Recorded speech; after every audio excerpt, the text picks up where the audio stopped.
Hi everyone and welcome to One Six Figure Focus, and you're very welcome to episode number 44 of the Visions series of live streams. I cannot believe we're actually at 44 at this stage. Obviously this is a live stream, a series of live stream dedicated to every single time we have... I'm going to start that sentence again because I totally just made that up. Visions is a series of live streams where every single episode I sit down, have a conversation with one member... Must be one of those days. Use your words.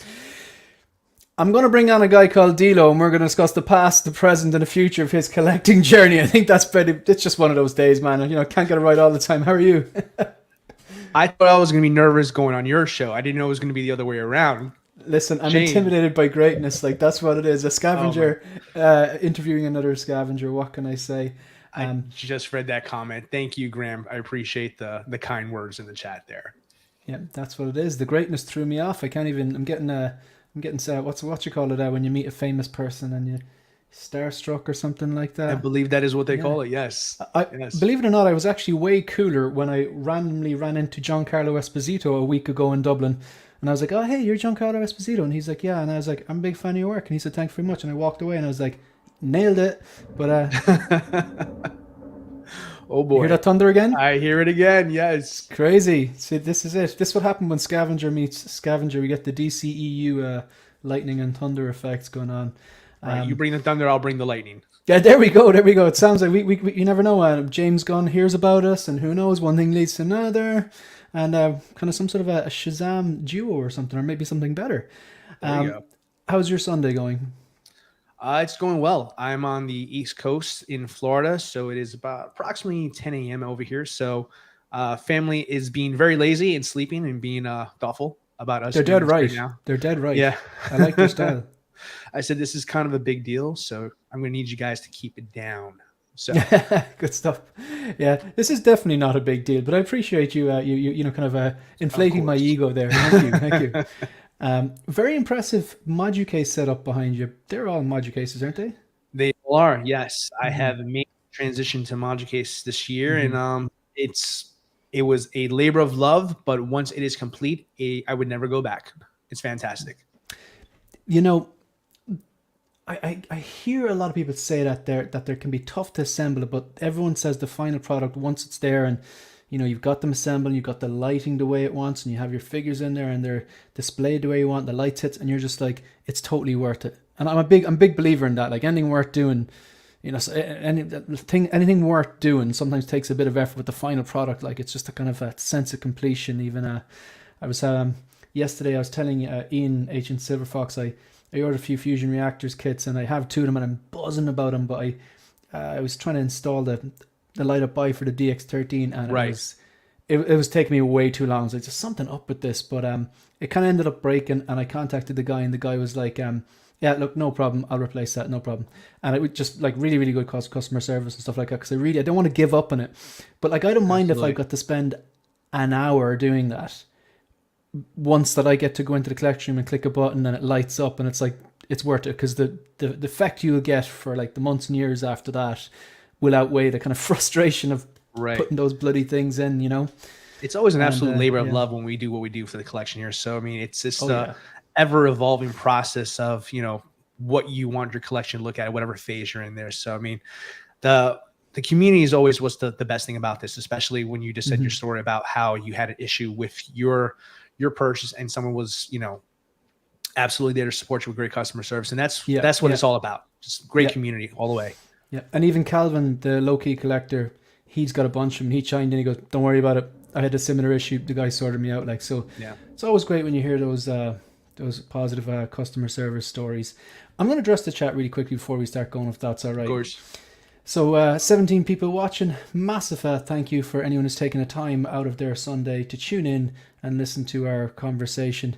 So we got Brick Artemis. Good afternoon, everyone, and evening, everyone. So Brick Artemis is obviously features on Wolf Pack Wednesdays over there on Graham the Jedi Knights Watches channel. So if you haven't subscribed to Graham yet, you're pretty much doing it wrong, folks. Come on. We got channel member here, 12-inch Moose Stream, the owner of the one of the beautiful 1989 Jazz Inc. Batwing. I will always be jealous, my friend. Hello, community collectors. Happy Sunday, and to you as well. We got Shooty from Texas here as well. We got Mark Mitchell, channel member, checking in. We got Graham, Speak of the Devil. Should be a great show with a couple of great guys. Let's go. You're too kind. Thank you very much. We got Ian. Ian had an episode, I think it was 43 yesterday, of Visions. A great chat as always with a Scotsman. We kind of kept it, we toned it down a little bit compared to the messages we'll be sending each other back and forth on Instagram. Gets wild. But of course, thanks all who tuned in or watched the replay last night in Visions, especially the very nice comments. Yeah, absolutely. You're a very likable guy, Ian. I'm not surprised that there's some positive comments there. Greatness awaits us. Greatness awaits us. Yeah, so much so that I got tongue-tied doing the intro for DLO here. We got Mike, another episode of Visions there last week. Great guy, really interesting chat. We got Payden23, channel member. We've got Toy Mafia, Tia, who has got Calvin addicted to those caramel wafer biscuits that he was very kind to give to Calvin and Leila and everyone over there on he came bearing gifts. He was a really nice guy. We got Ryan Smith, another channel member. Shout out to all the troopers and the commanders, and another scavenger as well, and a Batman fan. Yes, he's we need to get Ryan on this show sometime if he'd be up for it. DLO, my fellow scavengers, bro, absolutely. Julie giving a direct order here. We got, is this Miami's Nemesis? I think I got that right. You nailed it. I think I tried. I could do that, but yet I couldn't introduce you. Tragedy Tales here in the house. Evil Sneaker. I'm seeing Evil Sneaker, his name and logo a lot lately. He's got a YouTube channel, does he? He does. I think he does. If Evil Sneaker wants to kind of you maybe type into the chat your YouTube channel, and I can pop the link up there. If you want to just do a little bit of a plug. I haven't actually watched the content, but I've heard the name getting popped up a bit. I must check it out. Renz Talentino all the way from the Philippines. Of course, DLO in here as well. We got Trevor, the 1-6 shooter. Great to see you there as well. And that kind of brings us up. So before I ask this man the first question, just going to give a shout out to all channel members. We'll start off with the troopers. I haven't updated this from last night, but Mugwump joined last night. If you are interested in becoming a channel member, there is a link in the live chat. It's one of the pinned comments. So shout out to Mugwump for starters. And then we've got Stephen Rinks, Mike, who's in the chat. We got Payden, I think, is in the chat. Shooty is in the chat. Bendu, Windu, Collector, Joey, Ryan Smith, who's in the chat.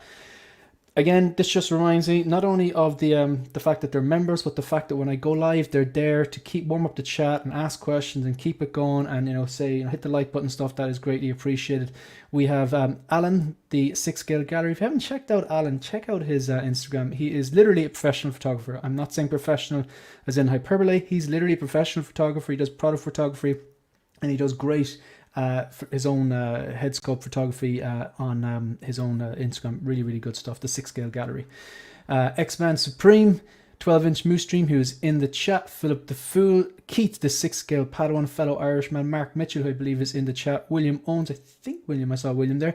Brannon Salad, Phil, Empire Strikes Again, Collecting Weekly. They're a big deal. People know them. And Boba Fettuccini. Now, before we do anything else, we've got to put this man under a bit of pressure. I don't think it's really that pressure. It's actually it's a really straightforward question, and it's one of the fun ones. So I'm going to ask you a stupid question. I'm going to ask you a stupid question first. Obviously, with that beautiful display behind you, you're a man who you take this hobby seriously. You're in this for just the long haul by the looks of things. No one just buys module cases if they're thinking about getting out in a year or two. You buy module cases, it's a different beast. So I'm guessing you have some pre-orders? You know what? Believe it or not, I am actually on the other side of that conversation. I am against the pre-order. Mm-hmm. You don't have any active pre-orders? Zero pre-orders. I'm going to adjust my question. So the question I'm going to ask, I'm pushed to the side for a while, and I want to ask you, why not? Well, I mean, that sounded really judgy. It wasn't meant to. No, not at all. I mean, I'm very open about that. There, I like to, I don't like to, pretend to do something that someone's going to hear, and then I do the opposite. So I like to be open about it up front. Yeah. Pre-order situation for me is I just I've been doing this for a long time, and the hobby has evolved, and with it evolving, I evolved with it. And on top of that, I come from a background like similar to Shane's, where we were taught the trade by some very, very wise men back in the day. Shout out to the 6-scale scavengers, or I should just say the scavengers now. And scavengers we trust. Indeed. So, over time, I've learned how to, find deals, be patient with myself. That's the hardest one. And also just, pick my shot.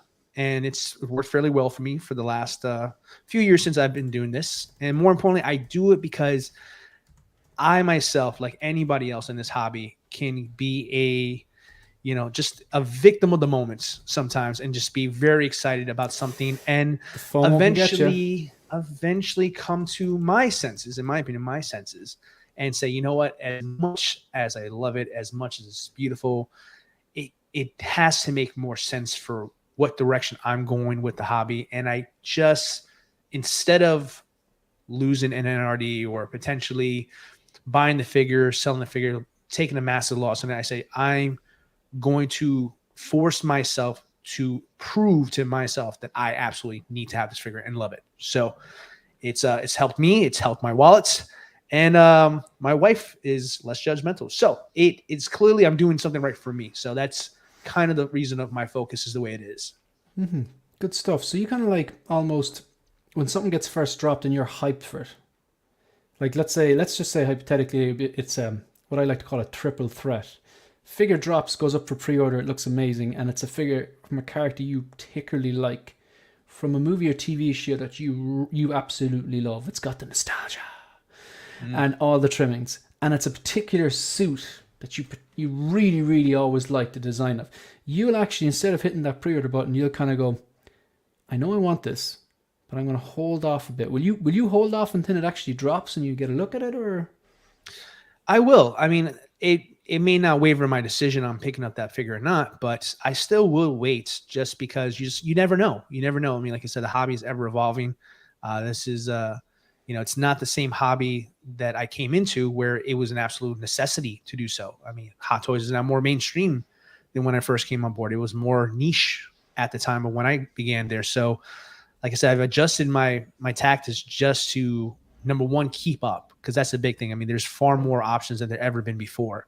Mm-hmm. And I'm at one of my career, I guess, in the hobby, where the hobby is going to continue to grow whether I buy that particular figure or not. So I'm more picky just because I'm more understanding that where my limitations are. I used to be someone who was dedicated to a line, completionist, if you will. And I've slowly had to thin out my choices, just because not just the typical figure reasons, space, cost, etc. So I'm trying to maintain while still collecting what I love. So I kind of go down to like a 3 level. You mentioned the big 3. I have a big 3 of my own too, but it's a little bit more. I stole mine basically. Yours sounds much better than mine's going to be. But there's an ice cream parlor here in America called Cold Stone. You have my attention. Cold Stone Creamery. Cold Stone Creamery? Yes, Cold Stone Creamery. So the great thing about their product is just the way they market their options for the customer. So option 1 is you like it, right? That's the smallest one. You have love it, which is a medium size, and then you have gotta have it, right? Which is the biggest one you can buy from them there. And it's a funny thing that I'm basing a very expensive hobby off of a $7 ice cream. But it works for me because when I break down figures into certain categories, it helps me filter out which ones I really, truly are passionate about, and which ones, I can admire, but I don't have to have it. Does that kind of make sense?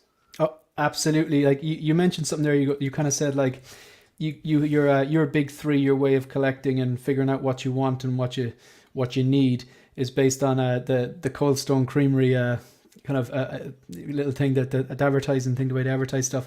It's funny how you can get good ideas from strange things. Like this whole idea for Visions, I got this idea from that silly meme, how it started, how it's going. That was popular about a year ago. Yeah, yeah. I was like, and I saw it one day, I kind of goes, that'd be kind of cool, as in, like, you know, how it started. Oh, I'm just going to get one or two. How it's going, I collect statues now. You know what I mean? Like, or you know, my second wife just left me or whatever. So that's how the idea for this show started. Right. And I'm a sucker for, like, how things originate. So last night I sat down and I watched the movies that make us, the episode on RoboCop. And I absolutely loved it. The guy was saying, the guy, who was it? It was the guy, Ed, I think, Newmer, who wrote RoboCop. He was saying that he was working, I think, for Warner Brothers Studios or something like that, or he was working for someone anyway, and they were filming Blade Runner at the time. And he used to go into the set at night because there's so many people working on Blade Runner, they didn't really know who was actually officially working and who not. And he helped make some of the scenes and the sets. And what he used to do is he used to get, like, paper and just mess it up with water and throw it on the street because it's supposed to, the Blade Runner set's supposed to look all futuristic and dirty and stuff like that.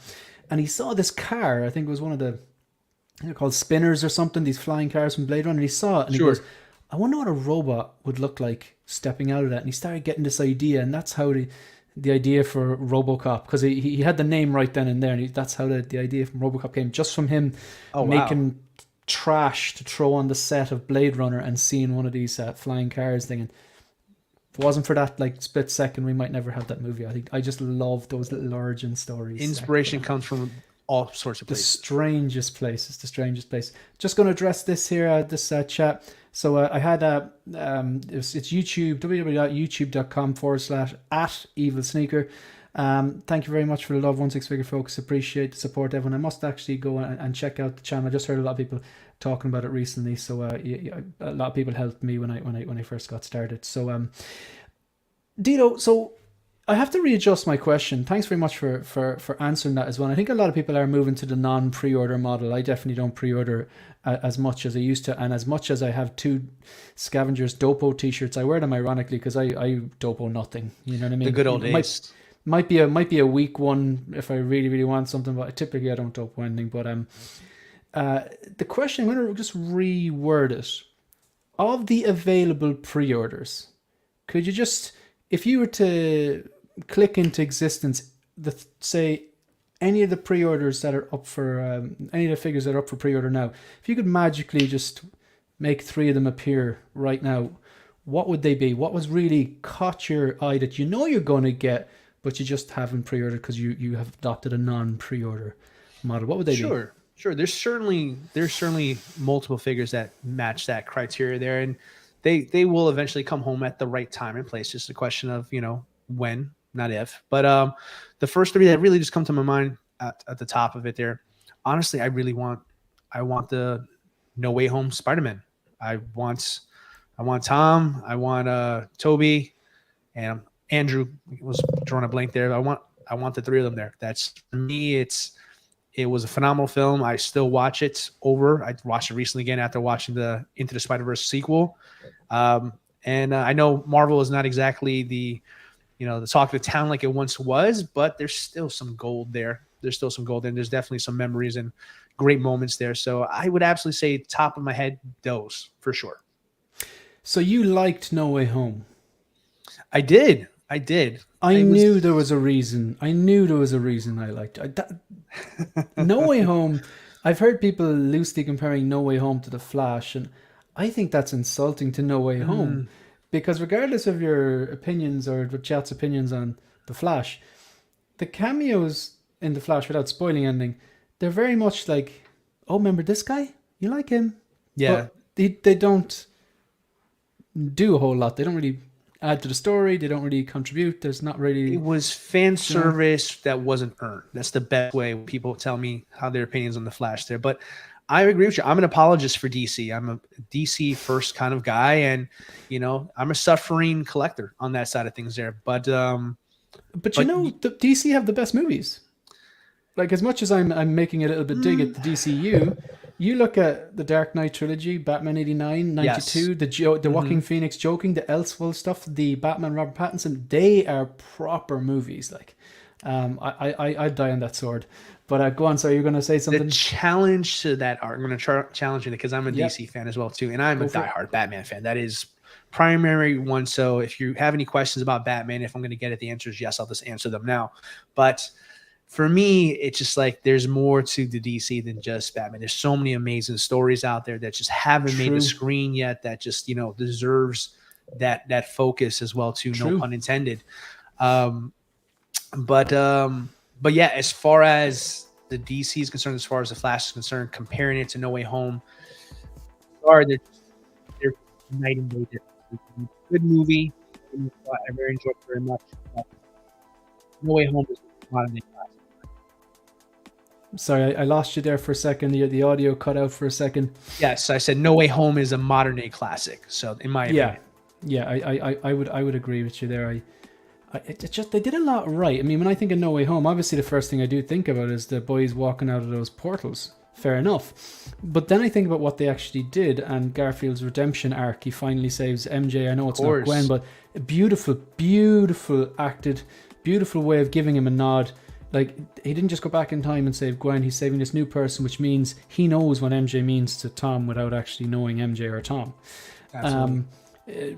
Toby was, in my eyes, I actually got more respect for Tobey Maguire after, because even though Tobey Maguire movies were kind of what I grew up, but I never really liked, to be honest. And then I think of like the action scenes, like the fight between him and Goblin in the apartment, like, and smashing through floors and stuff like that, and the aggression and the violence. It was just wow, like just really, really good. And then of course the Aunt May storyline. There's a lot of there's certainly a lot of emotion there, and there's a lot of redemption as well too. I mean, other characters such as Electro, you know, was done justice in this movie here, and you continue to see the evolution of I like to call him the Joker of the Marvel universe there with the Green Goblin. So I mean, overall, I think it had such a potential to be an awful movie. We think of all the moving parts that came into play with there, but to stick the landing and really give us just a phenomenal ending, it's satisfying to any fan who's a fan of any of those Spider-Man. That is a degree of difficulty that I was impressed that they were able to accomplish. So that's why I call them modern day classic, because it's just like so much of could have gone wrong, and it felt like a good ending for all three. If that's the end for all of them, if they decided to do that. You know what? You're dead right. The reason as well that it did work is because of the planning and the writing that went into it. You know, I got a lot of complicated things that you do in life, whether you're planning a trip around the world, or you're saving to buy a house, or you're planning for a family, or you're prepping for an interview. It takes time and effort, like, and I think that's what the MCU did really well up until Endgame anyway. And you know, you could argue they've had their wins between Endgame and now No Way Home being one of them, but there was a lot of planning and thought that went into executing that, from like the story itself, from the I suppose the people they chose to play the different characters, like leading up to that part, to having the storyline not show Uncle Ben get killed for the third time in 20 years. You know, that they're flipping the script on that and introducing the multiverse properly, and it was just well thought out and planned. And that's where I think the DCEU struggles. I think they looked over the fence and went, oh god, look what Marvel's doing, they're connecting all of them. Okay, we gotta do it quick, and it didn't stick the landing, unfortunately. But on the upside, I went back and rewatched BVS the director's cut there last week, and there was a lot that I liked. It is the superior cut, is it not? Yeah, I mean, it really is. It is. I'd seen it before. I'm an Apple TV guy because I don't have space for DVDs and stuff anymore. Same. It's just, I just like having it there to click a button. Obviously, there's we could talk about the pros and cons of DVD versus streaming for the stream, but it comes with the director's cut as well, and it does basically give you a bit more background into why they're actually fighting and stuff like that. And there's definitely a lot to like, but I still cannot get on board with your man Jesse. Is it Jesse Eisenberg's? Eisenberg, yeah. Portrayal of Lex.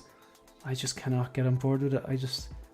Same. That is not the Lex Luthor I know. Honestly, it's kind of ironic. When I was watching the movie, I thought of another DC movie instead, which was, I thought of Batman Forever. I thought of Jim Carrey as the Riddler watching Jesse Eisenberg's performance. So I felt like he got inspiration quite in the wrong place, in my opinion. There, so it could be it. That could be it. The DC films, they're disappointing for DC fans, not because of the actors or even the directors there. I mean, it's the studio interference really tarnished with something that could have been special. I'm of the belief that the casting, with the exception of, one or two, was spot on. And I think the reason why so many fans are so upset about how it turned out is because the potential was there. Like it wasn't something where we weren't on board with Ben Affleck as Batman. Once I saw him in BVS, I immediately was sold on him being the definitive Batman for this generation. And, for him to not even receive a solo film during that time. Yeah, like that made sense to no one. Like, whether you thought the movies were good or bad, I wanted to see Man of Steel too, because Man of Steel 1 didn't blow me away, but I was like, it was a good start. A solid movie. There's a lot more to like than not to like. Solid movie. They've got the right guy. When I think of Superman, I think of Henry Cavill. I know probably 100%. People in the chat going, it's Reeves, but the guy, he just looked like Superman. He conducted himself like Superman. He kind of had that right kind of, he could have been like the farm boy. I could imagine him working on a farm or something like that. He had the right kind of, they had the right look, and he did it right. But strange way they never got, I suppose, a solo movie for Ben Affleck's Batman. But really quick, I'm just going to address some of these chats because we need to actually start asking a few questions about the past and stuff. So Tom Holland trilogy was pretty awesome, to be fair. Sean is here. It's Farmage. Hope you're well. I'm very well. Thank you very much. We have some very, very generous super chats here from Brick Artemis with a $1.99 super chat. Very much appreciated, Brick. You don't have to do that. Worst CGI, Toby, Spider-Man 3 or The Flash? Oh, I would say that's The Flash, hands down, because I noticed it. I didn't notice any bad CGI in No Way Home, to be fair, but I'm sure it does exist, and I go back and I watch it, I'll be able to pick through it. And I've watched it several times, but nothing stood out to me. Did any particular part of the CGI being really bad there in No Way Home?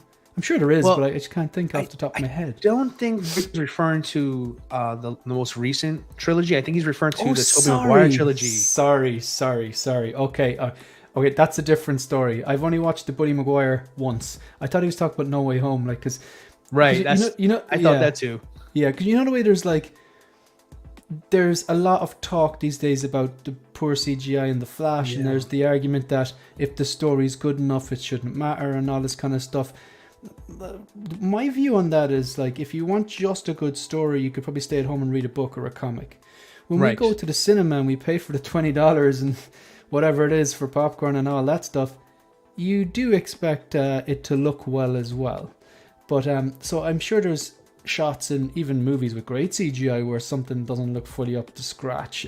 Sure. But I can't remember the CGI in Spider-Man 3. But that's interesting, the way he's comparing a movie made so many years ago to The Flash, which doesn't bode well for The Flash. Agreed. That's probably going to be the biggest indictment on the Flash movie more than anything else, because the story was serviceable. I'm a big fan of what that's inspired by. The Flashpoint Paradox storyline is one of the best DC storylines ever told. I recommend, if you guys haven't seen it, they have it on HBO. If you haven't, they have an animated version of the story. One of the best ones there. It's I've watched it. Multiverse done correctly, the what if. It's a phenomenal. I won't want to spoil it for anyone who hasn't watched it, but I can definitely recommend it. It's phenomenal. But the Flash's legacy, if you want to call it that, even is that the film was very good.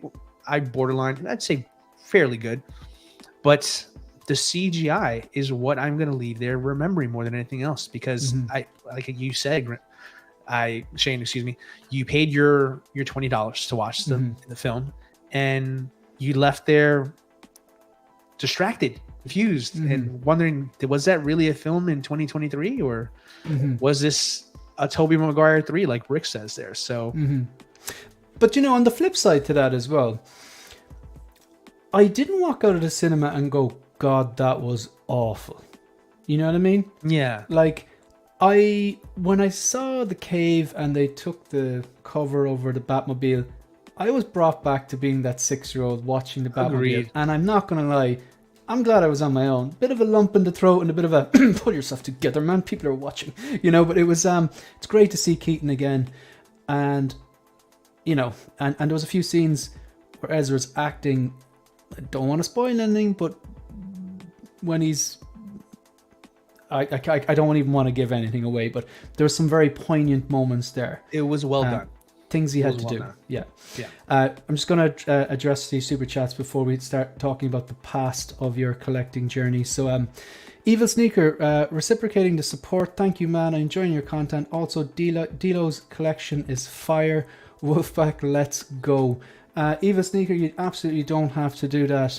When I started out, I received a lot of support from a lot of different content creators, and now it's just glad to pay it forward. Speaking of one of the content creators who was very supportive of me and multiple other content creators in the 1/6 scale realm, thank you very much, Lael, for the $1.99 super chat. He's giving everyone a direct order. Hit the like button.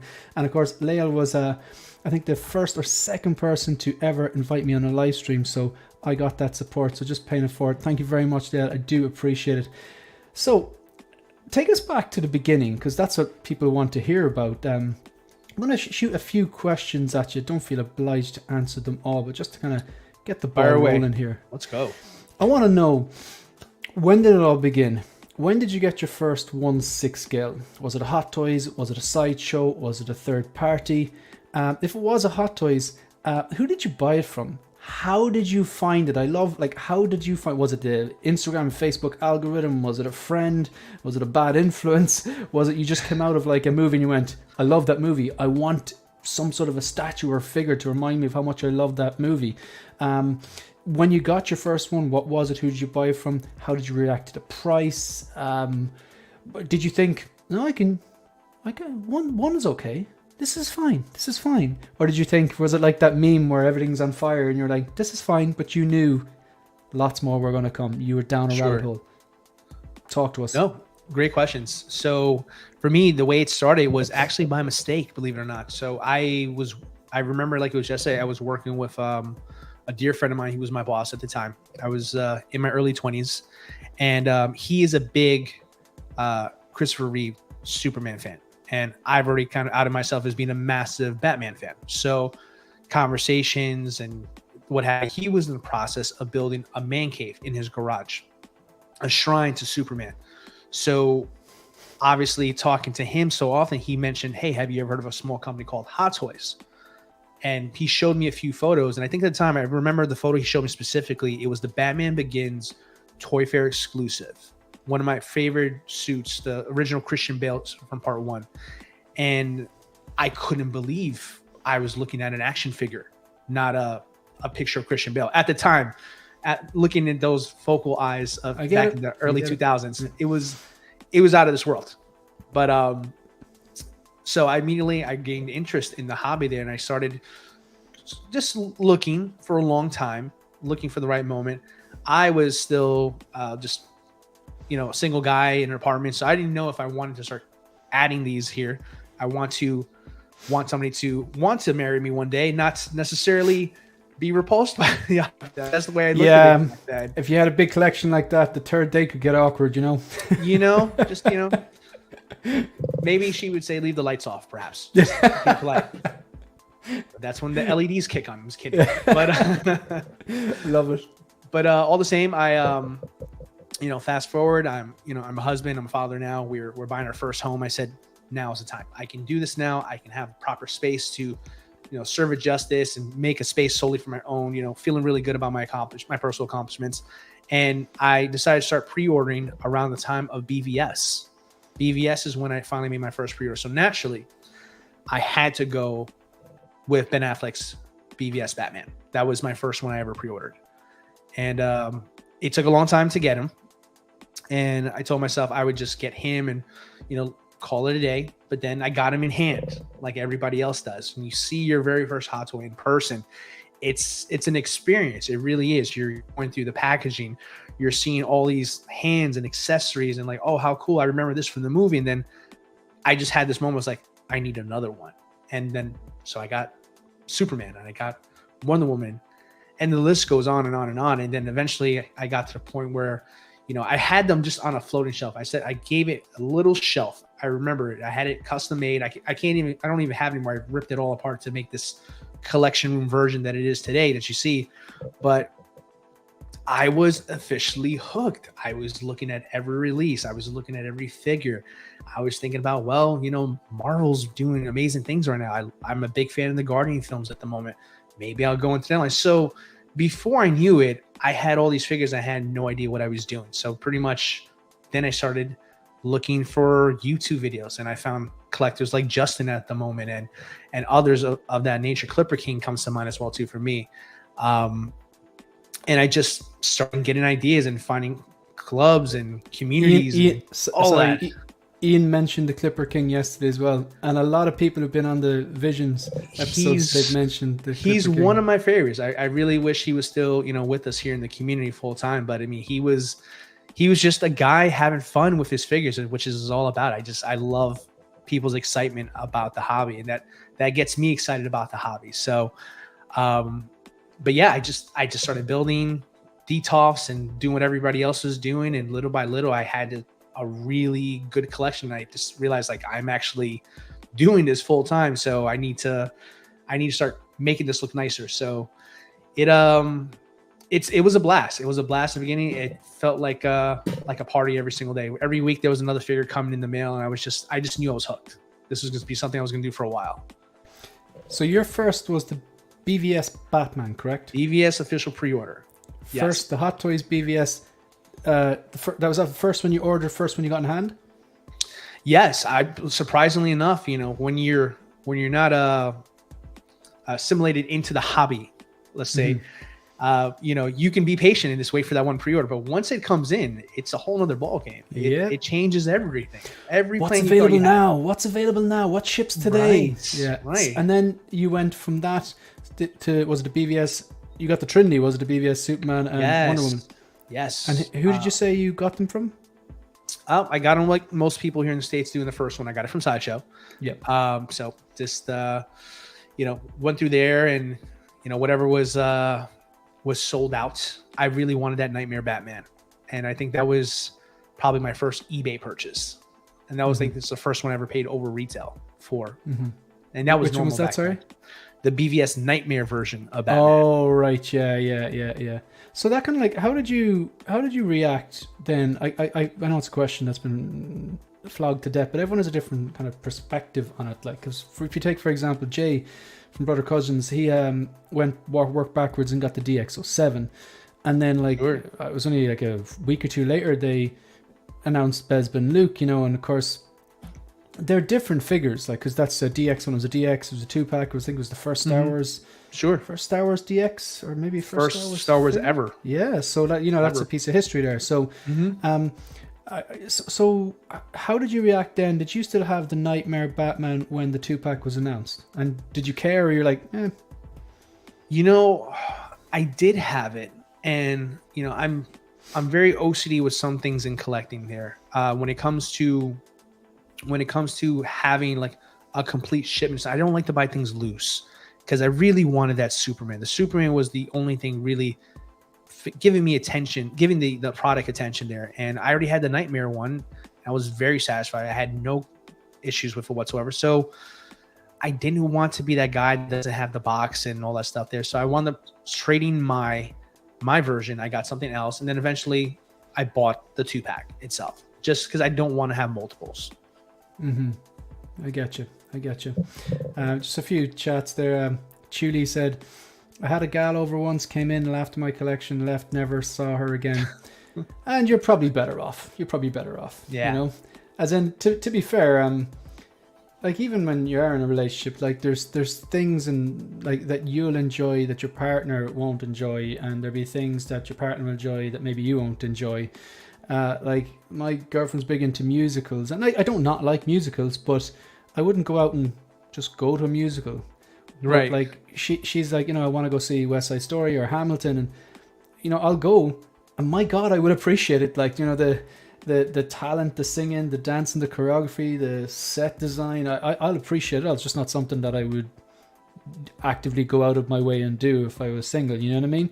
Sure. So on the flip side, then if you want to go see like a band that she's not too into, she'd be like, yeah, okay. And it's that kind of give and take. Like, I think that's important really in any relationship. But anyway, we're not here for an episode of Dr. Phil. I just wanted to throw it out there. So Larry Walker saying, what's up, Shane? Thanks very much.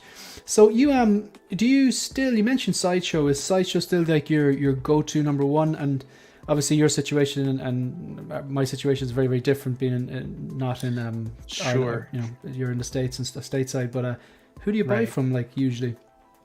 Honestly, I go all over. I know it's a lot challenging for our fellows like yourself in the the overseas and the taxes and the import fees. I've heard the stories; they're absolutely brutal. I don't know how you guys do it. My hats go off to you. We don't. Yeah, you don't. We buy from Lion Rock Toys or Toys Buying H, and then we illegally smuggle stuff in. That's what we do. Yeah. I for myself, occasionally I will buy from Sideshow, but it's not my main focus anymore. Just, you've been living underneath a rock for the last year and a half here. The prices have fluctuated on figures, and there's no real incentive, quite frankly, to buy from them there when I can find it much cheaper. So I'll go over. There's retailers over the States. There's places like Pop Culture. Lion Rocks. I've bought from pretty much everybody just to get a taste of what the experience is like there. So I don't have one specific one, but I will say that I've been very fortunate over the last 2 years. A local comic shop opened less than 15 minutes away from my house. And very cool. If I'm ever in that need to gotta have it now mode, like I mentioned earlier, they sell it for about what you would pay at Sideshows directly. So it's not bad. I don't feel like I'm overpaying for a product. I'm feeling it's just right. But wherever the deal is, man, that's where I am at this stage of my career here. Just wherever the deal's at, it's going to help me get the next figure. You're preaching to the choir, man. Yep. Like, I suppose when you're in the game long enough, obviously you're a veteran, and even like Ian on the show last night, he's 145 figures something. He's a veteran, and it is about that sustainability, really, isn't it? Like, you want to be in the hobby in a year's time, in 5 years' time, in 10 years' time, or whatever. You keep up with the Joneses and you're doing FOMO. It's just not going to work out unless you are a multi-millionaire with a huge basement with unlimited space. You know what I mean? Which exactly, vast majority of us are just not that type. We all come from different backgrounds. Some of us are parents. Some of us are single, just trying to make it in this world here. So everybody's going to come from a different background, whether it be financially, whether it be your space, whatever your story is there. But I think if you are looking to stay in the hobby long, you have to do it, because it's when you're necessarily pre-ordering at that price today speaking, and there's potential that it might go on sale. It stings, because you could have used that $20 to pre-order your next figure if you're into that or something like that. So there's nothing wrong with pre-order. I want to be very clear. Whoever pre-orders, I'm sure they have their reasons for it, and I'm not going to talk them out of it. But for me, I don't see when I buy a figure as being the last figure I'm ever going to buy. It's just a figure I'm going to buy next. And if I keep that mindset, and I know I have money left over that I was able to manage to save, then I know that I can apply that to the next figure that's going to be there, and the next figure after that. So for me, it's all about finding, the right price for these figures, just because I know I have a vision of what I want this to be at some point. And I feel like I'm searching for that end game that I know it's not here, but if I am going to keep working on it, I know I need to save money where I can. Absolutely. And that's the thing. It's like, you might see, we've all done that thing where we've seen an absolute, I'm going to say a banger of a deal. And then, people maybe FOMO in and get it because it's a deal. And then they realize, if this was full price, I wouldn't have bought it. I probably don't need this in my collection. They're the ones that usually get sold. And even though you might see a deal for something that was $250 and now it's down to $160 or something, and you get that, you're taking away $160 that you could potentially spend on a figure you're in love with and wait a bit more, and you're taking away shelf space. Like I often think, like, I'm not a completionist. I've said that from day one, and I'm particular about what I want in and out of the the collection. But sometimes I make little missteps as well, and you get stuff that you're like, oh, I love that, or I really, really like that, but maybe it's not over the threshold, or maybe you buy too many of the same character or whatever. And I think there could come a time where I'm like, X amount, that's the number of figures I'm having. So if one comes in, one's got to go. And that's how I'll constantly curate and refine. I think that's something that eventually, at some point in time, I'll have to do or want to do, you know? But yeah, that's interesting. So you, just to summarize then, you started off with the Toy Fair exclusive Batman versus Superman Batman. Correct. And then you ended up completing the Trinity from BVS with Wonder Woman and Superman. You realized this is a rabbit hole. I'm all in, and started checking sites and stuff like that. And you buy from Sideshow a lot, but you buy from lots of different places. How did you first displayed the first one with kind of a makeshift like floating shelf? Did you ever go Detox or Billy's? Was there something in between the floating shelf and what you have behind you now? I think I've spent more money on furniture to display my figures than actual figures alone. To be honest with you, I've never been fully satisfied up until recently with the Module Case system. But at the time, this wasn't my focus. This was just, I wanted a representation of my favorite character of all time, which is Batman, right? So this was originally supposed to be, this room was not my office / my collection, was envisioned as a man cave. But for my favorite football team, I mean, American football, that is. I don't know, no disrespect. Gotcha. No, I got it. Yeah. But this was supposed to be a shrine to that, and this was supposed to be where I watch my games and have my buddies hang out in the house. But it's amazing what a $250 figure can do for your life and what you thought you were going to do with an entire room, because it started with a floating shelf. The shelf got full, and I had these really nice kind of small bookshelves, like metal bookshelves. So I started adding figures to each shelf, and then that got full. Then I learned about the detail system, and I had those for a very long time. Those did very well for me. And Justin at that time updated to something, I forget the actual name of it, but he always called it, he got it from Shop Fittings Direct. I think that's what he always used to say. So it was that giant glass one like that, and I got one of those, and that was really helpful because I was able to pack in a lot of figures in a fairly decent amount of space. It didn't take up too much room. So what really just made me just go completely all in is the fact that I had that case and I had all these details, and I was removing like chairs, shrinking down my TV size just to fit more figures in it. So it was almost at one point I become completely surrounded in this room, which is nothing but figures. And that kind of freaked me out a little bit. Just like I was just so many little people looking at me at one time. So I said, I need to clean this up. I don't know how I'm going to do it, but I stumbled across somebody reviewing the module. I believe it was Zenobi at the time. He was, I think he was the only person at that time that was really making any videos on it. So I saw one of his videos and I was like, this looks like a really good solution. I looked at the price and I was like, well, this looks like a solution I should save up for. Yeah. So brilliant. Yeah, I love it. Dreams and reality. Yeah. So, but doesn't that come back to my point about, like, I guess you're right. If you're planning for something big, there's a lot of time and money invested in it. You got to build them, but it's worth it in the end because what's behind you, it looks professional. It doesn't just look good. It looks professional. And I see what Graham has done recently. He's kind of got another set, so he's like completely, well, not completely surrounded, but it's like an L shape going on. And it looks, even that, like, I know he had the side going on, but now he's got the back as well, and it just looks really tasteful. Mario as well has them. Just looks, looks very well. But sorry, continue on. No, it's fine. I mean, the best thing about it is just peace of mind. I have so much less work that I have to do, less cleaning, less all that stuff. All the pros that have been said before, I can attest to. They're all 100% true. But yeah, I got to the point, just to kind of end on that story about the surrounding of the room here. My wife has been working from home since COVID happened, and I was going to share the room with her. I was just going to keep this a man cave with all my collection, and I was going to work in the room with her. But there was a little extra space, so I said, I'm going to buy more IKEA furniture, put more figures in here. So it's kind of like my small office collection, if you will, too. Working with my wife for about 3-4 months, she was like, that stuff's got to go. You need to go. I need this room to myself. So that is when I officially pulled the plug, and I said, okay, I'm going to buy the module case and reinvent this entire room. And, if I was going to do it, which it was going to be a big undertaking, I didn't have any help to do it. I I'm going to start from scratch. I pulled everything out. I repainted. I changed lights. I did everything I could.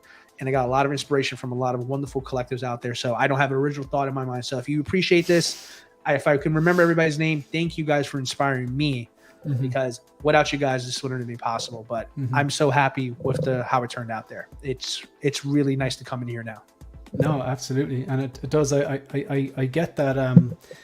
We borrow, I think, was it a Picasso phrase or something? I think it was the good artists borrow, but the best artists steal. I think I remember reading it in it was actually in a book written by Walter Isaacson. It was the book about Steve Jobs' life, and that's one that Steve Jobs used to always claim, because a lot of the Apple products or things that Apple can do, he blatantly took from other other, I guess, both software developers or IT companies and stuff. But even like Graham from Jedi Knights Watch, he had 5 details before I had details, and I really liked how clean his setup was. So I definitely took inspiration on his, and I liked the way he rose up. He had the 5 details on risers, and I like that, because then essentially you now know you don't have a bottom shelf. You're giving the bottom shelf a bit more respect because it's a bit higher. Reduces dust as well. I see Jeddah used to do a thing called the grid with details, and he was the first person I saw have Luke lights, and I was like, that's it. That's the type of lights I want. And other people about how to use smart plugs and stuff like that. So sure, I've definitely been inspired, influenced by other really good content creators and collectors. I just have I want to ask you a question. Before I ask you that question, just a side question: is that a Secret Labs chair? Oh, this? Yes, it is. This is how do you find chair. Very comfortable. That was anybody who has a computer at home and has a chair. The best investment you can make is getting a very comfortable chair. The price may be the price, but it's something, if you're going to sit in for hours and hours, get something comfortable. This is very nice. Yeah, is that's not the Titan Evo by any chance? It's the Titan, very expensive, but it's worth it. I don't remember the official name. That's the Titan Evo. I have my eye on one of them now for the last few months, and I think I'm going to go for it, because I spend a lot of time in this chair editing or streaming, and this is just a normal chair. It goes halfway up the back, and it's just like, no, I need a bit more support. So that's I've been asking a few people who have them. They go and sell a lot, especially around holidays. They do offer some good deals. That's what I'll be looking for. So the question I'm going to ask is, I asked the same question to Ian yesterday, and I always find it interesting to ask this question especially to veteran collectors. So you mentioned, obviously, clearly you're a collector, and you have gone down the YouTube rabbit hole. You're streaming now with Graham, the Jedi Knights Watch, on Wolfpack Wednesdays. It's obviously, that's one of my staples. I tend to watch the American stuff on the day after, so on Thursday mornings I'll be listening to that. But so you are obviously, I'd imagine, subscribed to a number of content creators. What do you look for? Like, what, when you're say you have Evil Sneaker there, brand new, what makes you click the subscribe button? Besides just wanting to support other content creators, but what makes you actually click the subscribe button and go, yeah, I'm going to go back and watch this again? Like, what is it? Is it the personality of the person? Is it the production values? Or why subscribe? Like, what's the point? What brings you back? Yeah, it's a great question. Quite frankly, for me, it's just like, most people will look for people who think like themselves, right? We tend to gravitate to people who are like-minded like us, which is good. You should do that. That's how we select our friends. It's human nature. Right. So from myself, on the collection side of things, I really gravitate to people who go against the grain, who have opinions that are not necessarily going to make them popular, but at least coming from the heart, honestly, an honesty perspective into there. And, I love people who have a clear passion, but have an amazing personality that can translate that to me as a viewer watching your show. And, people like Graham, for example, not to toot my fellow Wolfpack members' ego here, but, he's a great human being. He's very passionate about the hobby, and his production value is phenomenal. So yes, things like that. I mean, that really makes a big difference to me as a viewer. So I noticed that as well very early on. Like, it was when I saw his display, I was going, this guy gets it. Like, there's care gone into those details. There's care gone into those poses. It's not overcrowded. He's gone to trouble to rising up. I was like, yeah, that's something now I'm about. But even like his logo and his music and stuff like that, it's clearly he's not just throwing stuff together and put it online. He's putting effort. It looks professional, and it's like I completely second that. But sorry, continue on. Yeah, so I mean, just to kind of sum it, and also Joker kind of mentioned it here, and also, you know, people who are influencers, I feel like, you know, when they gravitate towards the comments and they reach out to people, make me feel important watching you. I think those are the people that really stand out to me, because it's if you feel the care and the love in the community there, and it feels like it's, you know, people like that are the ones I tend to gravitate to. So obviously you yourself, coming from a scavenger's background, obviously you're one of those people that I gravitate to as well too, because I respect your honesty. I remember story. I think I reached out to you a while ago. I think you had just had that experience with your DX19 Joker, with the infamous TW situation. Oh yeah. The Batman, was it?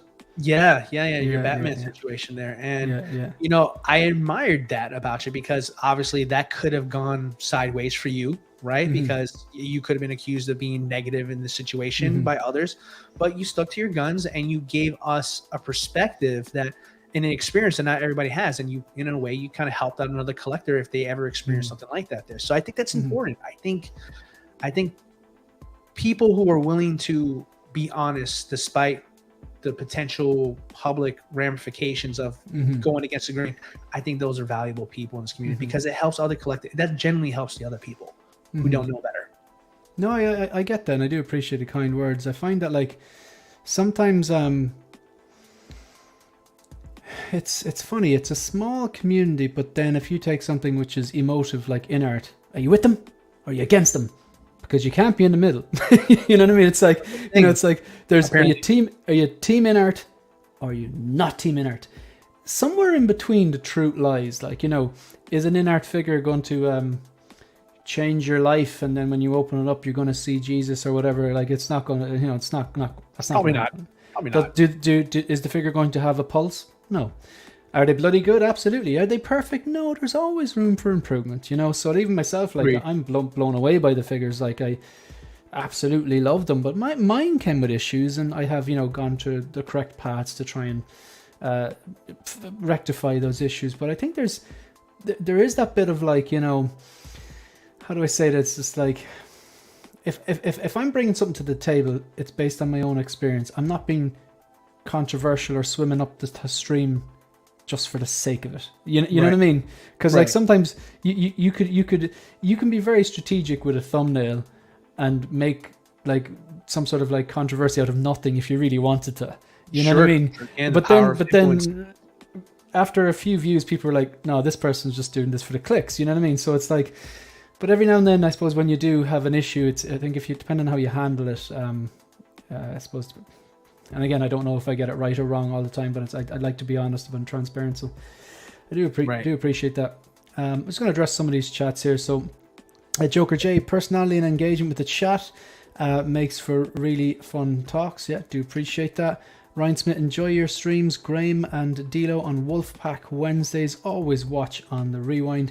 Ryan based in the UK, I believe. So that'd be part of his Thursday routine, like myself, I'd imagine. Personality, subject matter, and conversation with fellow collectors. Yeah, that's a drop mic moment. Yeah, absolutely nailed it. Yeah, good stuff. Chat is one of the most important parts of the stream. Love sharing the hobby with the community. We had a really good one there on Friday with the Flash spoilers chat. It's just, I don't, any chat with Joao is usually it usually ends in tears of laughter. His deadpan sense of humor and stuff. Only Sith deal in absolutes. Yeah, fair point. Yeah. Don't judge others. Yeah, get that. I appreciate the authenticity. Sorry, and honesty from you guys goes a long way. Absolutely. If you're a collector and you know, clap your hands. all the way from Australia. There we go. So yeah, so we've established like how it started, and could you tell me like roughly again, like when did you get the BVS Batman, your first one in hand? What year was that roughly, just to give us a timeline? If you can. What is it? think 2016, maybe 2016, late 2015, possibly. Can't remember, so long ago, but yeah, right around then. Yeah, so like even if it was 2016, you're still talking 7 years. Like, so you know, you're a veteran collector. You've been around. So we got Brick Artemis responding there to Ash Chase's demands, and he's clapping his hands. Yeah. So if you're a collector, clap your hands there. It's good engagement. And when the topics get stale, the banter can get even better. Yeah, that's true. Yeah, we got Talia Meyer as well. We're going to get a lot of people clapping their hands here. So in terms of now, like so. Obviously, you display with DTOFs, but like I don't know what type of DTOFs you or sorry, not I'll start it again. You're displaying with module cases, sorry, but I'm not sure like what kind of model they are. So maybe if you could like give us an idea of like again, you don't have to answer all these questions, but like do you know like roughly how many figures you have? Is it exclusively Hot Toys? Do you have any like InArt or other officially licensed 6 scale? Do you have any third parties? Do you have any statues? Do you have any quarter scale? Do you have any vehicles? And what kind of module cases are there? Educate me. I'm uninitiated. Sure. But yeah, so where are you now? No worries, I get it all the time. So the cases that I have now are the longer ones that you see behind me. These are the DF 120s. So these can fit anywhere approximately between 20 to 25, depending on how you pose them. Wow. The ones in the middle, these are DF60s. So the DF60s are in my opinion, the module case version of the DTOF. If you just buy these alone separately, that this would be essentially DTOF, but a little deeper in there. You can probably fit a good 15 figures in there if you pose them well enough there. And so they're square. They're square. They're Cubes, surprisingly deep. They go pretty far back there, which is great. Why I chose these, that's always the question I get. Why this over 6 series? I know that question will pop up at some point. I chose these because I love vertical space. I love being able to kind of stack and kind of give the back of my collection room to breathe and to be noticed as well. I feel like, when we're collectors, we do 2 things as a DTOF collector. First thing is we put our worst figures at the bottom. The ones that we care about the least. That is. Hang on a second. You have some nice ones down there, in fairness, but you have what? What do you have holding them up? Right? Some kind of Besta models to raise them up? Oh, there are 3 IKEA Calyx. The Calyxes, yes. Yeah, you see, there's there's single cubes, and then there's the 2 cubes, and there are 4 cubes. So there are 2 cubes, but I've got 3 of them, so they're relatively high. And again, that comes back to Graham. Like he raised them up, and I was thinking, okay, now technically your bottom figures, they're not on the floor. They might still be bottom, but there's a bit more respect there. You know what I mean? I don't have enough space to be putting figures down the bottom that could but like I see your point. I'm not going to argue that point. We'll say with the exception of you and a few others. Right. That sounds much better. Thank you. I'm special. You are special. You're YouTubers. You're absolutely special. Yeah, but my girlfriend calls me special a lot, but it's mostly sarcasm. Yeah. I get it at home too. It's fine. Yeah. But yeah, for the most of us here, it's you put your figures that don't feed as much to the bottom there, and the second one is that you put your favorite ones for the most part in the front. So.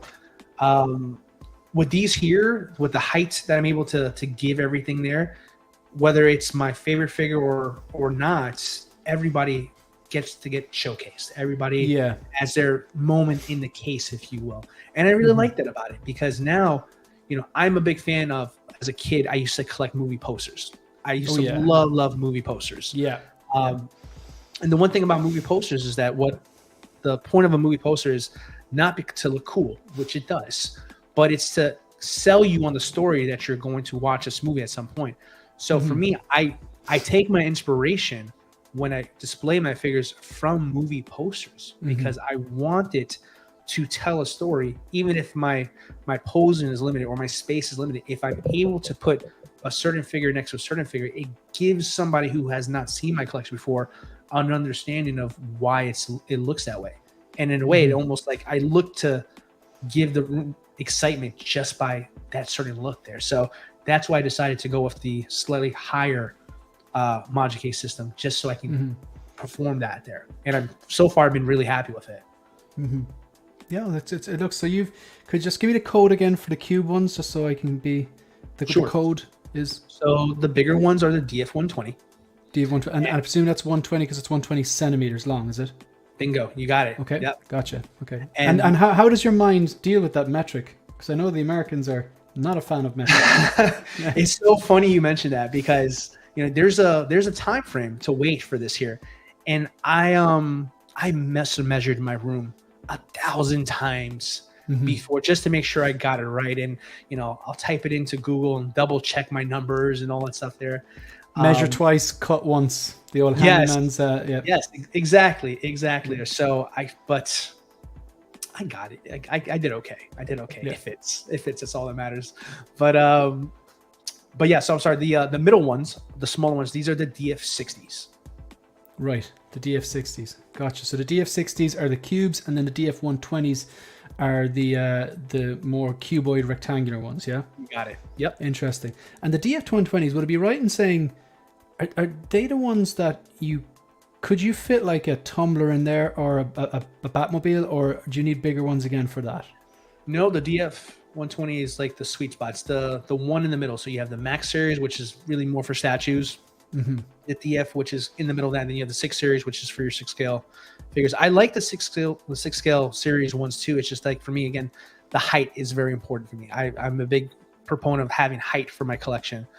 But yeah, the DF120 is the middle one. And when you're saying, so I'm intrigued now by the height. So these ones you have, the DF120 and the DF60s, there's a good bit of depth to them, but there's also a good bit of height to them. And do you have some risers there, so for the back of them to, by any chance? I do. I feel Brian from Module Space should be hiring me on as a full-on sponsor at this point. Yeah. But yes, I do have risers. These are actually official ones from Module Space that they carry.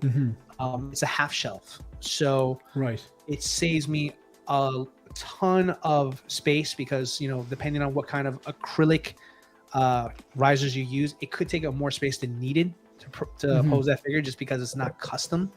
But I love those. They're fully adjustable. I can make them go up and down as much as I need them to fit whatever figures I'm fitting in there. But yeah, they're official ones there. So I have them for all of my cases, including the DF60s. They have a smaller version just made for those.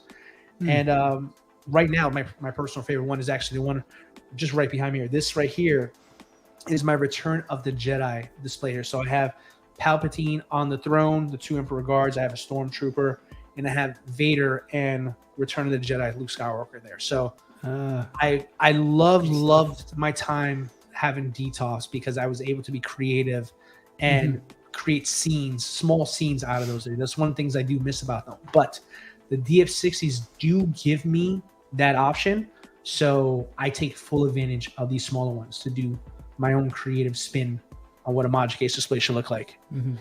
I like that idea with the getting the kind of the higher ones and adding in the the risers. Would you call them risers? The bits you you can call them risers. So because then, like, if a figure gets the front, the figure has the front, you're going to see it first. But then the ones at the back, they're not just at the back, they're risen up, so they've got the height. So I suppose there's a trade-off. Do you want to be at the front, or do you want to be at the height? So they're both displayed in different ways, but they're both getting respect in a different way. Some ones at the front are at the front, and the ones at the back of the height. So yeah, I find that quite interesting, because I can't rule out the Module cases in the future, but I'm just don't have any plans at the moment. Sure. I suppose time will tell, But I'm just going to address a few of these chats there, if that's all right. Go right away. We got Philip the Fool was saying, I don't put my least favorite figures in the bottom. I usually put my heaviest figures in the bottom. Interesting point. Evil Sneaker, every time someone talks about Module cases, I get excited to get mine. Good stuff. Having the stream on the background while I'm painting a figure or doing something with my hands is great to keep the mind occupied. Good stuff. Thanks very much for listening. I'm getting involved, Mike. So 12-inch Move Stream needs a DF 1 million. See, that's for that 1989 Jazz Inc. That's what it was. You got to mount that thing, I watched DLO with the Jedi Knights. Good stuff. You got Joker J. I fabricate all day and have streams on in the headphones It's like not being at work. I get to create and think about creating a collection every day. That's a pretty damn cool comment there. Good stuff. Glad he's here too. Positive collector with great insights. You're getting a lot of love, DLO. You're getting a lot of love. Thank you so much. Stuff. We got Ian there chatting with 12-inch moose streams. Those half shelves are a must for me, according to Evil Sneaker. The only bad thing about the module case is almost takes a year to get them. Well, I don't know. Ancient Silver Fox got his in 5 months, but he is a charming devil. I think he must have been chatting the chat with them via email, but he got his in 5 months. Flash is on track for a 72% drop off. Oh, the old second Yikes. week. That ain't good. That ain't good. That ain't good. It's not good for Supergirl. No, she was great in it. She was great. She was. That's going to be disappointing if we don't get her now. Yeah, it could have been the old Hot Toys purgatory. So I think it's definitely that time again. I need to put this man under a bit of pressure. I need to pick another question. Okay, I'm going to go to the bank. All right, so we'll put up some of these questions and see what we got here. Okay.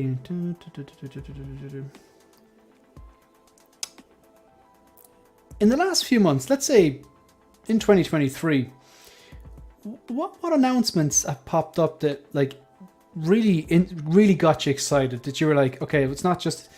I know some figures come up and are like, yeah, I'm getting that. Yeah, I'm getting that. But what figures like were announced in the last few months in 2023 where you were like, oh my god, that looks amazing. I can't wait to get that. I don't know. On the top of my head, that's a tough one there, because for me now, there's so many that come and go that it's almost like I have a short-term memory, to be frank and honest. It was easier before, where there was maybe I don't know, 20 or so figures announced per year, but now we're getting them at a feverish pitch. I will say what I'm excited about as far as teases that haven't been confirmed yet. I am really, really curious, and Graham mentioned this in the comment a second ago, that Batman Armory. That if it's made, I'm in deep trouble. I'm in deep trouble there, because Graham reckons you're not in trouble. You're fine. Not happening. I know, but one can dream there. It's tough to say. I mean, Mando season 3, that announcement wasn't really that exciting. I don't know. I mean, I guess I have to turn the question to you. Maybe it'll jog something in my memory. What are you excited for, Shane? Oh, 1989 Batman and Batmobile. Okay. To quote myself and shit collectors say, I have no idea where I'm going to put that. I typically have a rule. It's like if I can't display, I do not pay. And with the Batman 89, thankfully I do have a spot where I can put it.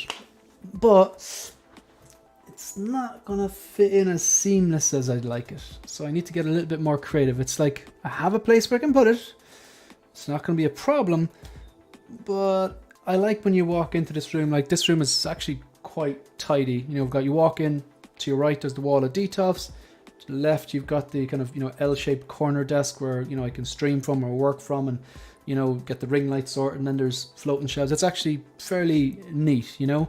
Sure. I don't want to just walk in and go, oh, there's a Batmobile on my desk, I can't do any work today. You know what I mean? But yeah. With the 1989, I felt I was like, no, I can't say no to that. If there's one vehicle of that size, it's not going to be the Ecto 1 or the DeLorean. It's not going to be the 2022. Sure. It's not going to be it's the 89. So the 89 and the 2.0. Sorry, that's the first two that came to mind. Go on. No, those are good. No, I think you kind of jogged my memory maybe for something for future talk in a few minutes here. But as far as like the present now, honestly, I'm actually really excited about a real C-3PO. I've had a Sideshow one for a very long time, and it's done its job. I have nothing but positive things to say about my experience with the Sideshow C-3PO. But it is time to upgrade to a proper one, and I'm very excited about it.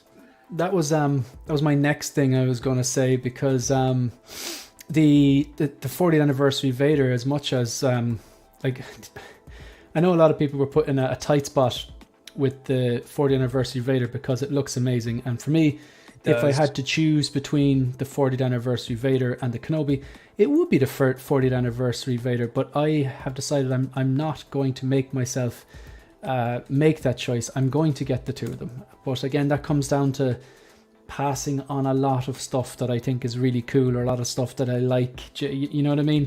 It's the name of the game now. The longer it is, the harder it gets. Yeah. But no, I'm very excited about that 40th anniversary C-3PO, just like you. But also the Vader. I think it's the original trilogy Vader. Do you have any interest in that one with the head sculpt and all the trimmings? 1000%. The one I have in that display there is actually the Empire Strikes Back 40th anniversary one. Gotcha. So, and that came with the railing and stuff, does it? Correct. And obviously we just received the new Bespin 2.0. So it would be more ideal for me to place him with him when he arrives.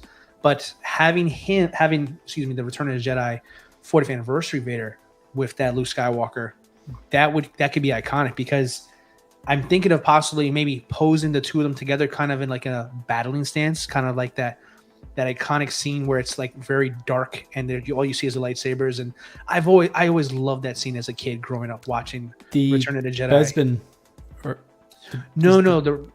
The Return of the Jedi setup I have set here. The throne room, is it? The throne room. Thank you. Yes, the throne room version. I gotcha. Yeah. I'm just trying to jog your memory there really quickly. We won't go through them all, but I just have the official Hot Toys Facebook here, and I think Mace Windu was around. Wasn't it last year? New Year's Eve. Yeah, New Year's Eve. Yeah. New Year's. Okay. So I think any of these on from here. So you've got your Obi-Wan Kenobi. Did you collect the animated stuff, or? I tried.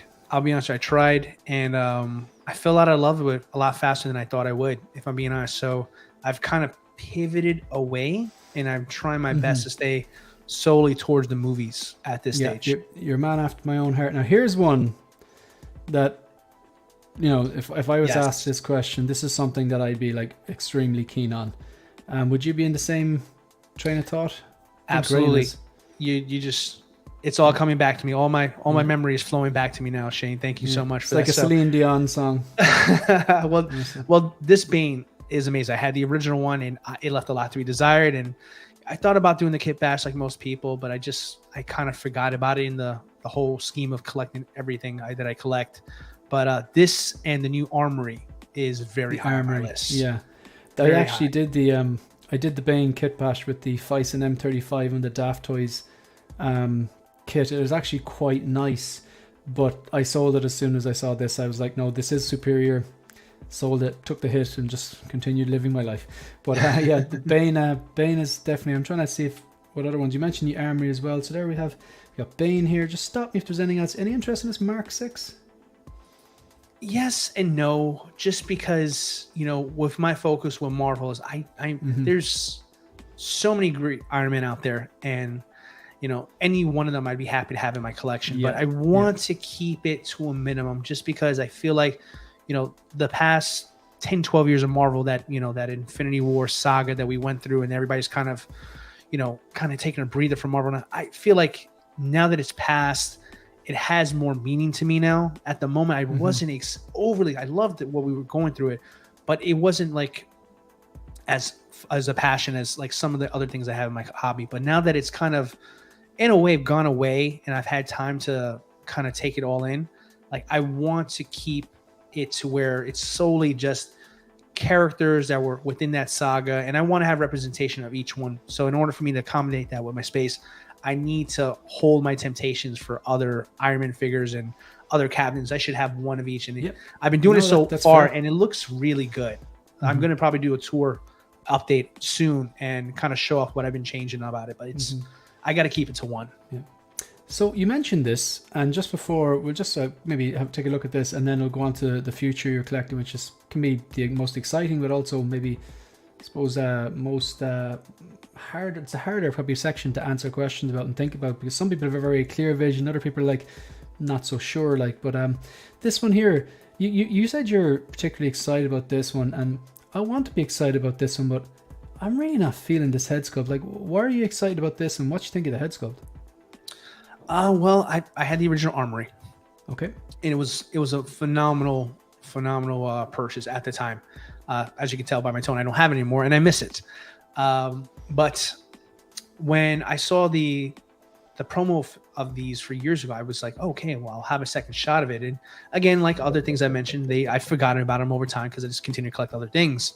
And here we are. We have this revival of the Dark Knight trilogy, and now I have a shot at it again. Now, I am not crazy about this head sculpt. I will be 100% honest with that. But I do have a belief that Hot Toys will tweak things in final, and it'll be more of a representation that I can get behind.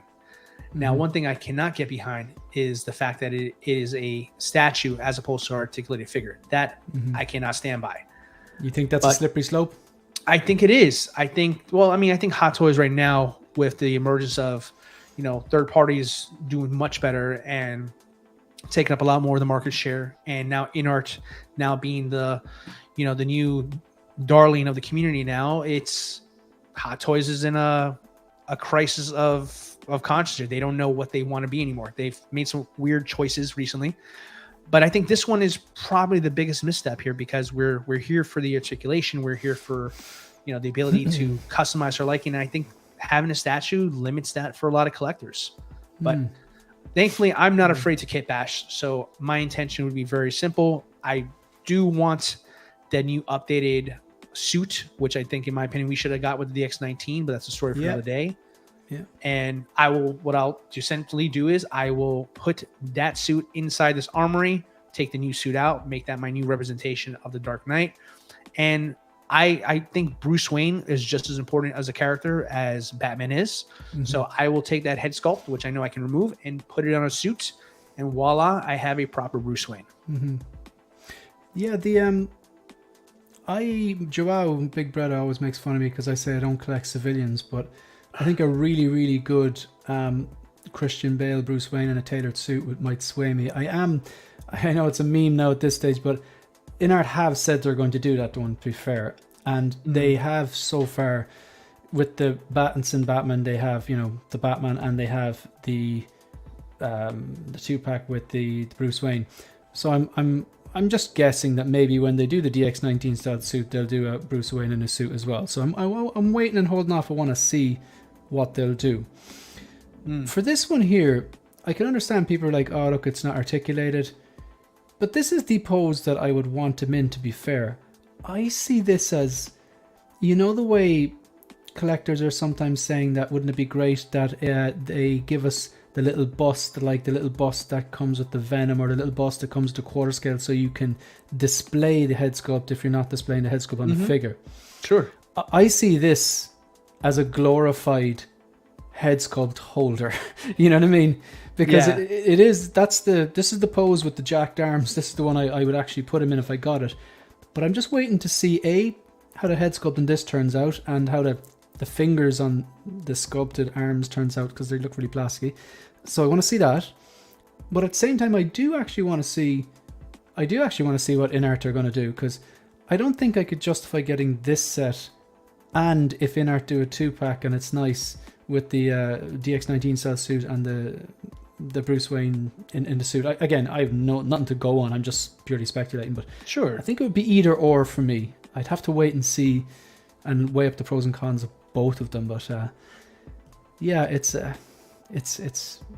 bring up a fair point. I mean, you bring up a fair point. I mean, right now, like I said, InArt is now the darling of the community at the moment. They're doing very good work, and obviously, it tells you that collectors are looking for alternatives to Hot Toys. Which there's nothing wrong with having alternatives. It's good for us collectors, quite frankly.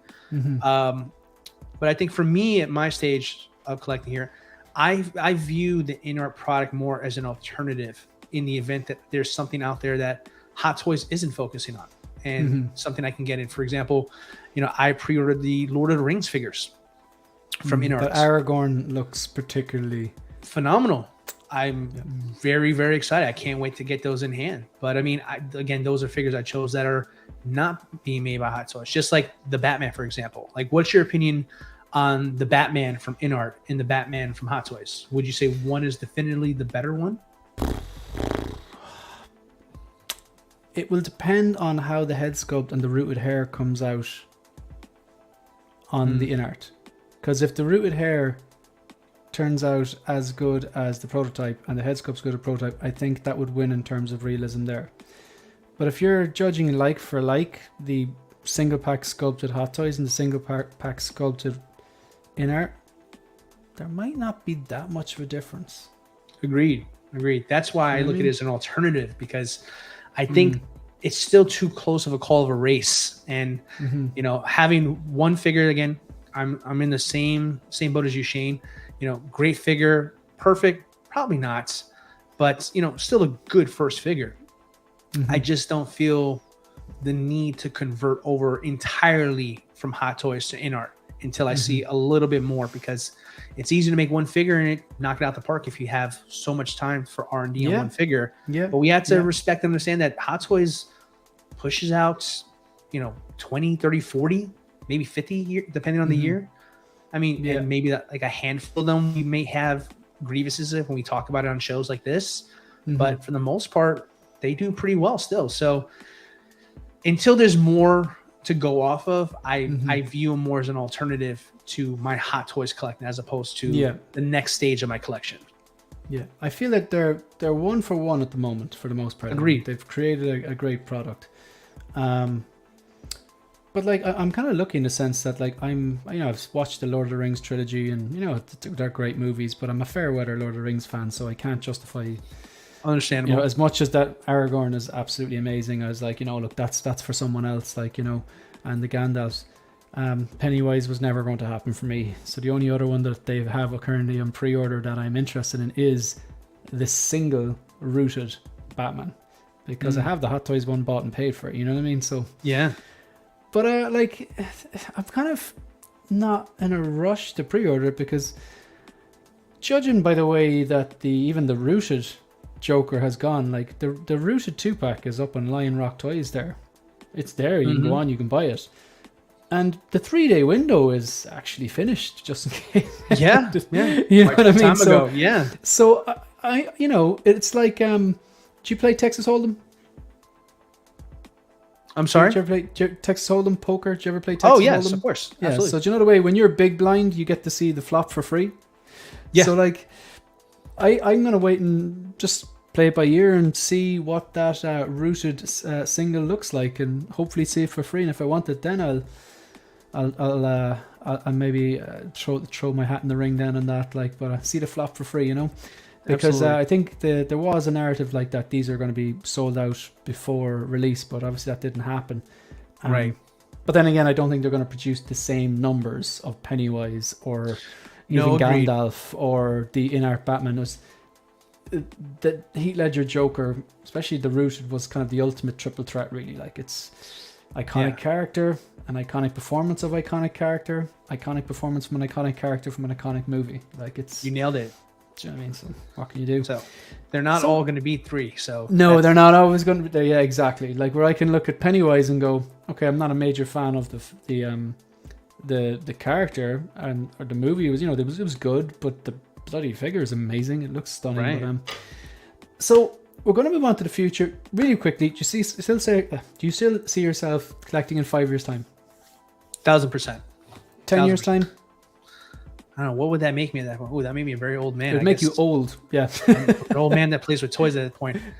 Yes, I will Aren't still we be all? here 10 years from now. Yeah, I will still be here in 10 years. Yeah. So the next one's the hardest bit. In some capacity for the rest of your life. And what I mean by that, in some capacity, you don't always have to have module case. You don't always have to be buying one figure a month. But even if you were to whittle down your collection, like, and you go, right, I'm gonna keep 10 just to keep in touch with the hobby. Do you see yourself collecting in some capacity for the rest of your life? So if I was only able to keep 10, you mean? Or no, I mean like the question is, like, do you still see yourself collecting for the rest of your life? But there's many different ways to collect. You don't necessarily have to be collecting at the same pace that you're collecting now. Oh, sure. Know? Yeah. Sure. Yeah. Okay. Yeah. I mean, 1,000%. I mean, this is an ever evolving collection. You know, it's you know, when people ask me this type of question, I always explain to them, this is not a museum, it's a showcase. And as a showcase goes, a showcase will change whenever there's something new to show. Yeah. So that's I like that. It's dynamic.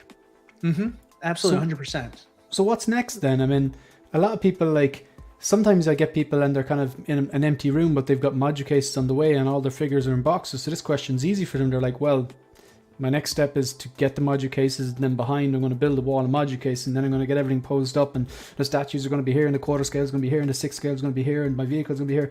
But you seem to have it sorted, like, you know. So what's next for your collection, or do you have any plans? Or I do. I have big plans. Talk to us, and we will listen. I am going into vehicles.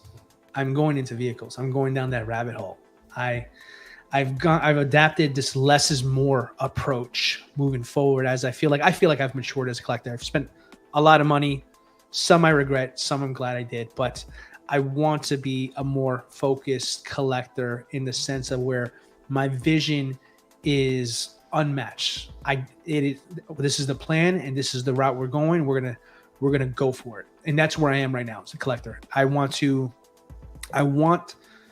it to be something where when someone walks into this room, they marvel at what's in front of them. No judgment, no snarky remarks of what it is that's in there, just pure art and just appreciation. So I'm going all in. I'm getting vehicles. I'm getting figures that we haven't had a chance to talk about. I'm going for this aesthetic that is just, I'm building. I have a blank canvas that I started with many years ago, and it's finally coming into focus. And when it's there, I feel like it's gonna be amazing. Mm-hmm. Good stuff. So you've kind of an idea where you're going with it anyway. So thanks very much for coming on. I've got to ask the tricky question. I finish every single episode. I've done it since episode 1. I've got to ask the tricky question. And it's one that some people they see coming and they already have this prepared, and other people struggle with this. But God forbid, touch wood, your house is on fire. Hope this never happens to you or anyone else in the chat. Your family and pets and loved ones and everything are outside safely. You have time to grab 3 1/6 scale figures. No quarter scale, no vehicles, no 2-packs. 3 1/6 scale figures. What are your 3 fire figures? Oof. What an incredible scenario you put me in here. So my family's safe. That's good to know. I was going to ask that. Is my family safe first? Okay, that's good. That's good. I can do this. Okay. It's not that hard. So number 1, DX13, Terminator. First and foremost. Arnold was my childhood hero. I concur. Absolutely have to grab Arnold first. The next one on that list, it's got to be custom. I'm going to cheat a little bit here. It's going to be custom. No, it's not cheating. I can't dash there. So I have a custom Jared Leto Nightmare Joker that I had made. Sculpted, rooted, repainted, a whole 9. It's beautiful. It's absolutely stunning. And it's expensive, so I'm going to take that. And lastly, the third and final one, I got to get some Star Wars in there. I feel like the Star Wars people in here are probably feeling neglected by me today. Yeah. So I'm going to show you a little love because it's so good. Han Solo in disguise. It's simple. Gotcha. It's simple, but it's just the smirk, the smile of it there, just the attitude that figure possesses. It's a stormtrooper with a head sculpt, but it's special to me. So I would have to grab that one. Absolutely. The I always reference this just a buy and sell app that we use in Ireland called adverts.ie. I've got some of my grails, you suppose, I've got from there for quite good prices, like Obi-Wan Kenobi Alec Guinness thing was basically brand new, $300 shipped. Police Shootout T800 Terminator. Still need that one taken out of the box. Still need got it. That for, I think that was 400 shipped or 375 shipped. So like basically it's there's some deals if you're looking for them in Ireland, you know, there's no fees as well. But last week I logged in to see if anyone had uploaded anything, and one guy had uploaded Farm Boy Luke complete in box, no issues, Han Solo A New Hope, and both Stormtroopers, Luke and Han in disguise. They were gone in like 24 hours. Gone. Just gone. And because they were reasonably priced as well. They were $300 a pop, and they were gone before. But you did very well with that. Yeah, you kind of you handled that. A lot of in a strange way, I've kind of put myself through that scenario in the hopes of it never happens. But it's almost like, you know, in case of emergency, break glass. And in this case, it's a DX13 and a Joker and a Han Solo, and we're ready to go. Yeah. It's what's that? What's it? Prepare to fail to prepare to fail. You know, but you're prepped for the eventualities of fire. And Graham is here. Graham was cheeky. Graham says, "Can the family members each join me going back in and getting 3 figures? That puts them in danger, Graham. Come on now." But he says the DX08 Joker, excellent choice. The DX13, excellent choice. And BVS Han Solo or BVS Batman or Han Solo. Marvel would burn, unfortunately. Terrible. Telling it like it is. Thanks very much, DLO. It's been an absolute pleasure. Thank you very much for taking the time to come on and just have a chat. Like, I really, really enjoyed it. So do you want to plug anything, or you hang around with some guy on Wednesdays? Does he pay you much? The guy. He pays me in gum. You're referring to the Jedi's Night's Watch. Night's Watch. Yes, he's definitely pays you in gum. He pays me in gum for sure. But great guy. I'd be remiss not to mention my buddies, Graham from Jedi's Night Watch, Brick Artemis. They both have channels. Please follow them if you don't already. I am probably more collector than YouTuber. I'm the freshest of the bunch. I may have been collecting a while, but I'm still green to all this. But you can find me on Instagram at DLO the Collector. And as far as for this weekend, we have a huge guest on the Wolfpack on Wolfpack Wednesday. None other than, let's call it is, probably the biggest collector that we all know. Mr. Justin's Collection is going to be joining us for Wolfpack Wednesday this Wednesday at 9 p.m. Eastern Standard Time. So I will definitely be tuning into that on the rewind. But that's brilliant. Super as well. I met Justin very briefly in Star Wars Celebration. Really briefly, just touched base. But that's actually great. And I suppose you're calling it like it is. Really, what is he close to 1 million subs now? I think he's the man is 700,000 maybe. It wouldn't surprise me. I mean, he is our Mr. Beast. He is our whatever big YouTuber out there. He's our guy. So very interesting to hear what he's going to say. We're going to hit him with the hard questions, and we're hoping to have our best show yet. So we're excited. Good stuff. I'll definitely be checking that one out. Massive shout out to Graham, the Jedi Knights Watch in the chat, and Brick Artemis. So if you haven't subscribed to them, please subscribe to both of them. And thank you. I do appreciate that, Graham.